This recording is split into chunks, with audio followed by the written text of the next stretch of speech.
செம்மணியில் மலையங்கியுடன் அடையாளம் காணப்பட்ட எண்புக்கூடு மீட்பு.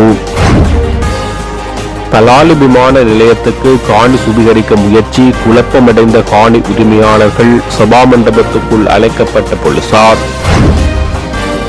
யாழ் சர்வதேச விளையாட்டு மைதான பணிகள் 2 மாதங்களுக்குள் ஆரம்பிக்கப்படும்.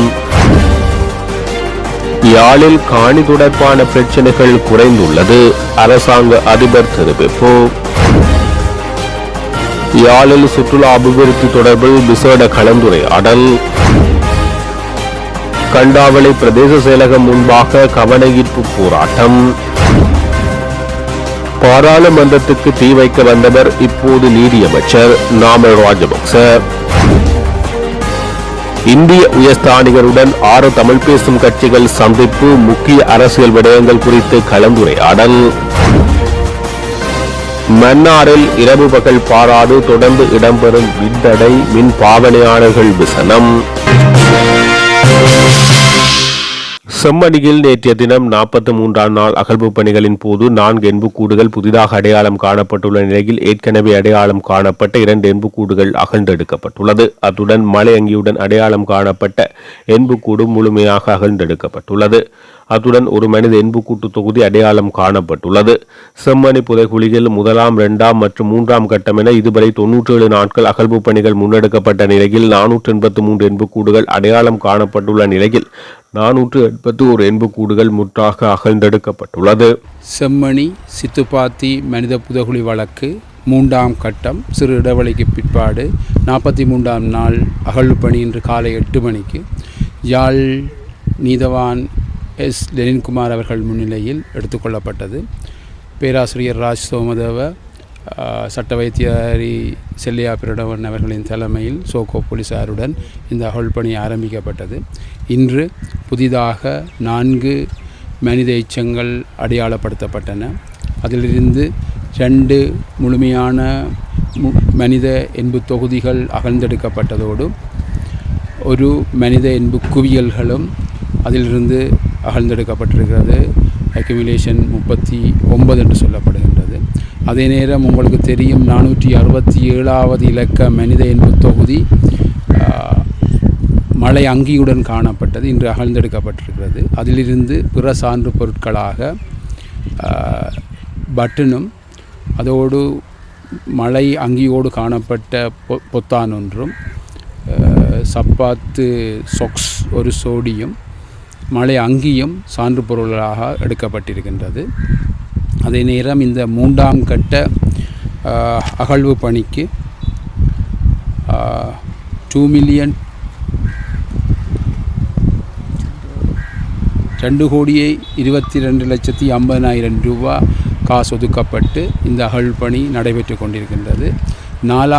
இந்த 44ஆம் நாள் அகழ்வு பணி நாளை தொடர்ந்து நடைபெறும்.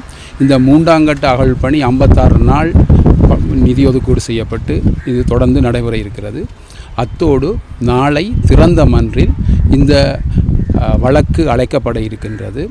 இதோடு பங்கு பெற்றினர் சம்பந்தமான ஒரு கலந்துரையாடல் ஒன்று பிற்பகல் 3:30 மணி அளவில் நடைபெற இருக்கின்றது. இதில் ஆர்வமுள்ள சட்டத்தரணிகளும் பங்கு பெற்றினர்களும் அழைக்கப்பட்டிருக்கின்றார்கள்.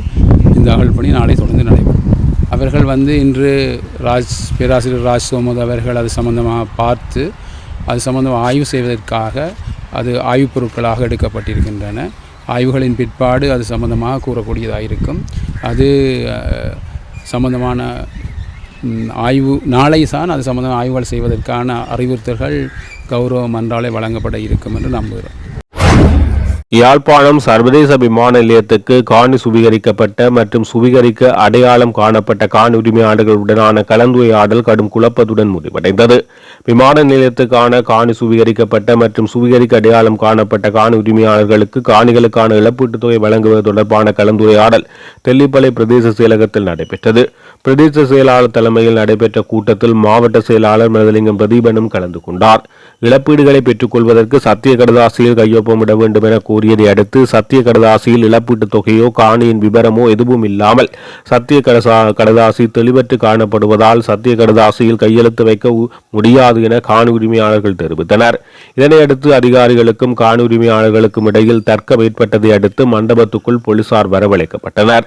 இதனையடுத்து பெருமளவான காணி உரிமையாளர்கள் அங்கிருந்து வெளியேறியுள்ளமை குறிப்பிடத்தக்கது.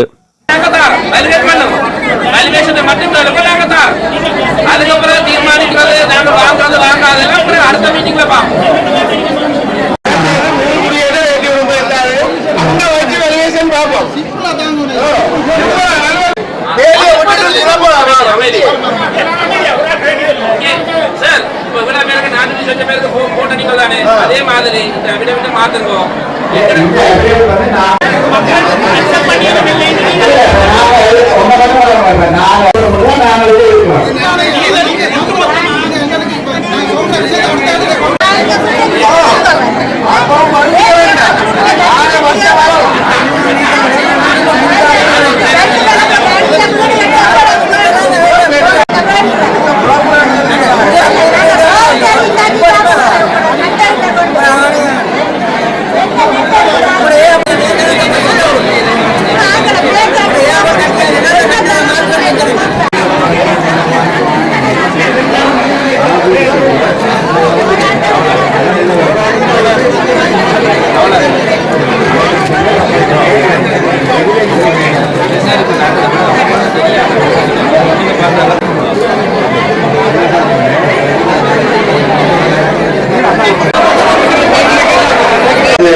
இந்த காணிய ஒரு அகராக எடுத்து அளந்து நட்டெழுதாது.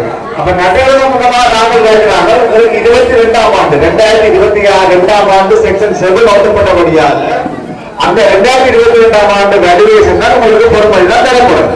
இதன் மேல எந்த காணிய நாங்கள் கொடுக்கிறதா இருந்தாலும் அரசாங்கத்துக்கு அது விலை மதிப்பீடு கிடைக்கிறது என்ற மதிப்பீடு தான் இருக்கும். ஆனாலும் எந்த காரியம் நாங்கள் விசாரித்த வகையில் உறுதிப்படுத்த முடியாது. சில வேளையில் அந்த பொறுமதிக்குரிய நட்டவீடு வட்டியோடு சேர்த்து கொடுக்கக்கூடிய ஏற்பாடு இருக்கலாம், உத்தரவாதம் இல்லை. இப்ப நாங்கள் உங்களுக்கு வாய்ப்பு வீடு போயிடலாம்.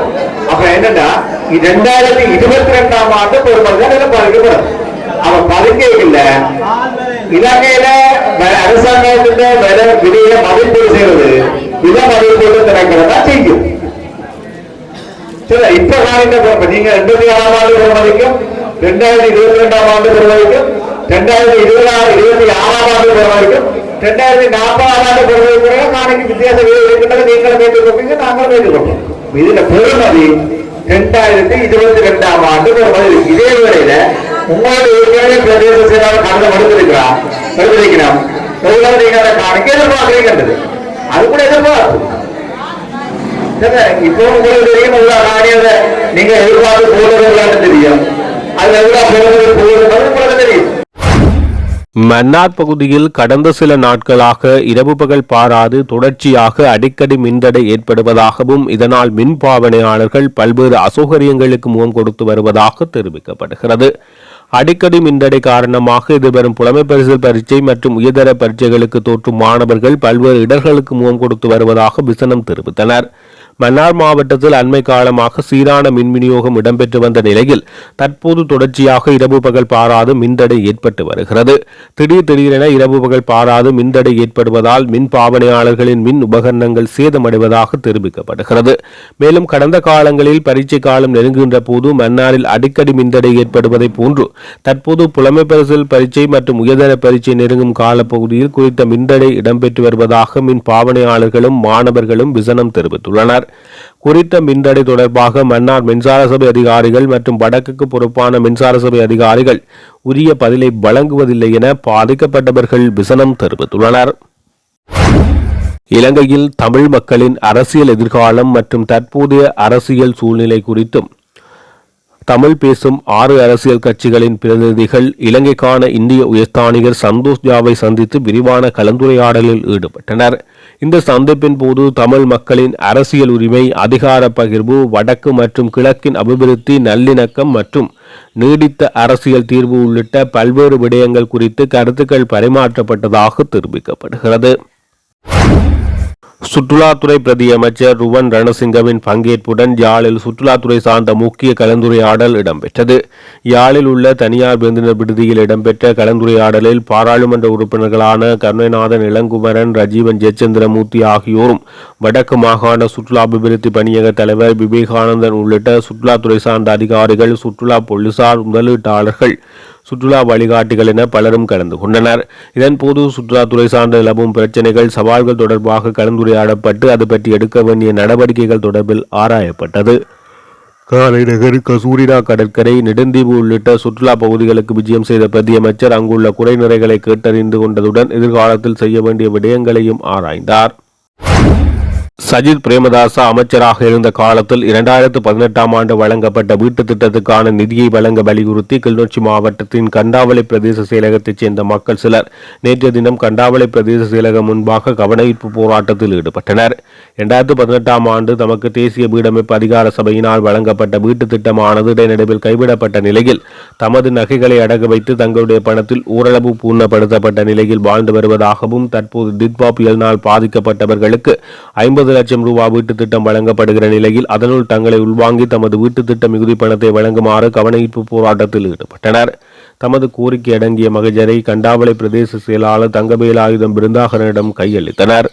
2018ஆம் ஆண்டு சஜித் பிரேமதாச வந்த வீட்டு திட்டமாக என்எஸ்பி வீட்டு திட்டம் தற்போது டிப்பா புயலினால் பாதிக்கப்பட்டது மக்களுக்கு அரசாங்கத்தினால் பெறப்பட்டது. இப்போதைக்கு நாங்கள் எங்களோட கஷ்டத்தின் மத்தியில நாங்கள் இப்ப வெள்ளம் அதுகளுக்குள்ளார நாங்கள் இருக்கையிலாத மத்தியில நாங்கள் எங்களோட பொருட்களை கொண்டு பேங்கில அடைய வச்சு நாங்கள் மேற்கூறிய வேலையை செய்தோம்.